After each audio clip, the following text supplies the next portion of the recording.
Hey, what's going on? Luke here, and this is definitely a video I didn't expect to be doing today. Had other videos planned, but the big news came out overnight.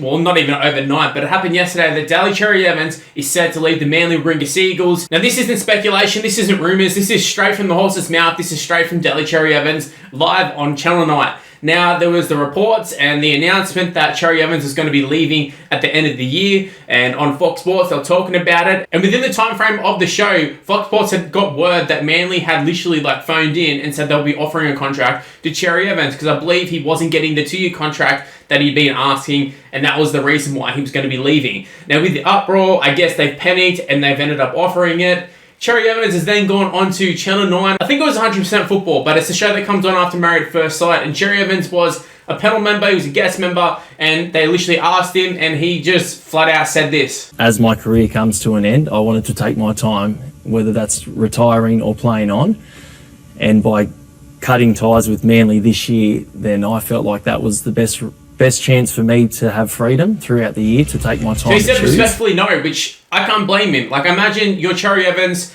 you've been negotiating, you've been a club legend, you've played all these games for him, you signed the biggest contract at the time, a 10-year deal. Everything went pretty much as well as expected, apart from, no premierships, but not really his fault. But yeah, he's been an absolute weapon for Manly after all these years. He's led them well. They don't really have a replacement. I mean, they had Humphreys, but they let him walk. So it doesn't seem like Manly had planned for life without Cherry Evans, yet they weren't offering him what they wanted. And it kind of does remind me a lot of Adam Reynolds when he left the Rabbitohs. But yeah, if you're Cherry Evans and you're seeing this, you're going, well, you're kind of disrespecting me. And then the fact that they go and ring up Fox Sports but don't seem to negotiate with him, it took them going on air on Fox Sports announcing it and talking about it for them to ring up and be like, no, we actually are offering him a 2-year deal.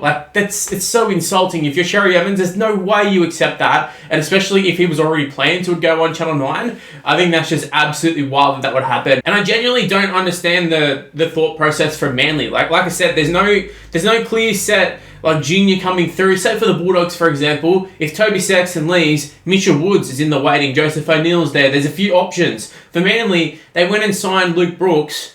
And apart from that, they don't really have anyone. Luke Brooks, he's shown at the Tigers, he's not the man. He's not going to be the guy. He's a good second fiddle for Cherry Evans or for whoever the main man's going to be, but he's not the main guy. So you'd like to think Manly aren't setting up for Luke Brooks to take over as the number 7. That makes no sense. He's shown absolutely nothing in regards to doing that. He's just a solid first grader these days. Cherry Evans is the man, he's the leader, and the only explanation I can think of is Manly's salary cap is so bad at this point. I think there's been some podcasts, maybe Bloke in a Bar, maybe James Graham's one, I can't remember the exact one, but I definitely recall some players who were club legends saying that they didn't even get offers from the club. And it wasn't a knock on the player, it was more so that the offer would be so insulting salary cap wise and just the contract wise that they didn't want to offer it to the player. They had too much respect for them. So I can understand that aspect if Manly's salary cap is so cooked that they literally can't offer him a deal. But if the difference between him signing is a 1-year and a 2-year deal, you give him the 2 years. It's exactly the whole Adam Reynolds situation over again. And funnily enough, again, it's a guy who was a one-club player. You never thought Adam Reynolds would ever leave the Bunnies, and they still haven't replaced him to this day. I know you're going to say Jamie Humphreys. I've already brought him up in this video. Ironic because he was at Manly, could have been the heir to the throne of Cherry Evans, but they let him walk. They signed Luke Brooks. They didn't give him an opportunity, despite there sort of being raps on him. But you look at South, and they 100% have not replaced Adam Reynolds. They kept Cody Walker, which you could look at it as being Luke Brooks. And so they've got a decent 5'8". In the Rabbitohs case, they've got a star 5'8". They had the star fullback Latrell. They had a good hooker, Damien Cook, and yet they still did absolutely nothing because they didn't have the leader there. They didn't have anyone to steer the ship. Adam Reynolds' kicking game, invaluable. Daly Evans' kicking game, invaluable. Daly Evans' experience, invaluable. Just his consistency, invaluable. He doesn't get injured very often. And I know he got injured a couple of weeks ago, so you're probably thinking, oh, well, maybe this is the end. And maybe it is, who knows. But just the fact that they're offering the contract now, it shows that they knew he could do it. They know it's worthwhile. They know the fans want it. Even that in itself, the fan uproar. Do you want to go through the fan uproar? There definitely will be people who are going to be cancelling memberships and throwing in the towel Manly over Cherry Evans leaving. That is 100% a fact. That is going to happen.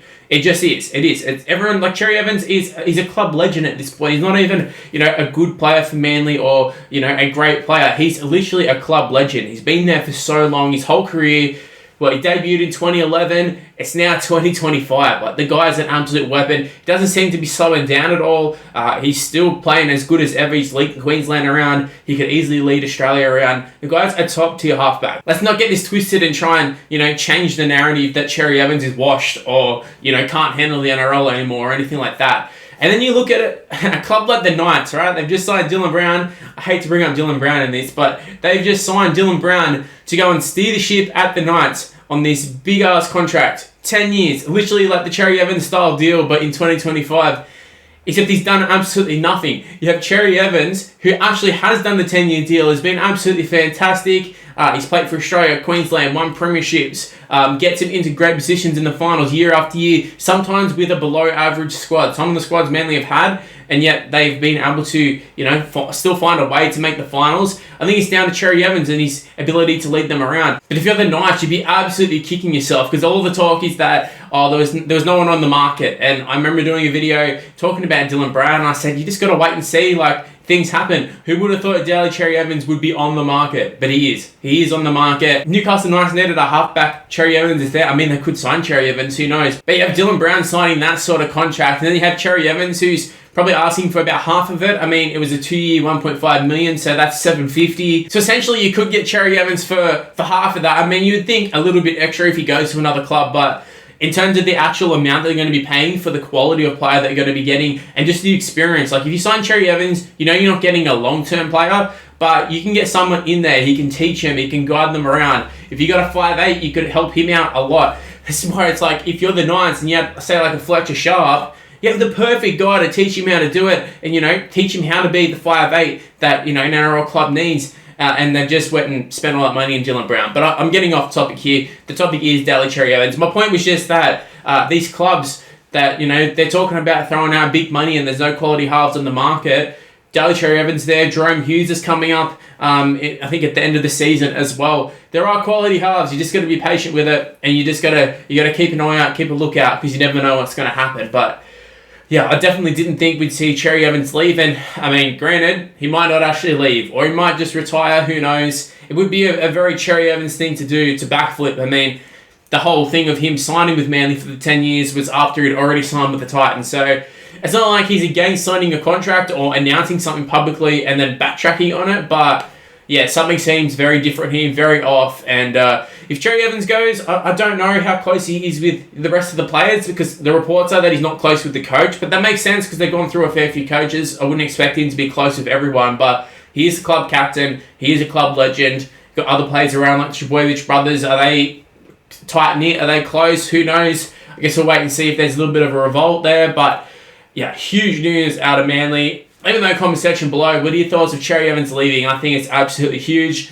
Didn't expect it to happen, but who's he going to sign for? I think that's the next question. Who does he sign for? Plenty of clubs out there would kill for a Cherry Evans in the number 7. So let me know in the comment section below, do you want to see Cherry Evans at your club? Because personally, there's only a couple clubs who he doesn't come into and he doesn't improve, like your Storm, Panthers, a few teams like that, maybe the Broncos. Apart from that, he could sign for anyone and then he's an instant improvement. And for the money he'd be asking compared to the other elite halfbacks, I think it's a great fit. Say like the Dragons, for example, they could 100% do with the Cherry Evans. We've seen them struggle with that Ben Hunt. Dragons, throw the checkbook at Cherry Evans. But I think what's also interesting is that Cherry Evans has kind of shown in the past with the Titans signing that he would probably prefer to go home to Queensland, you would imagine, being a Queenslander, but also he's lived most of his professional football career in Sydney. So realistically, this Daly Cherry Evans circus has just begun. Strap yourselves in. I think it's going to be a good one.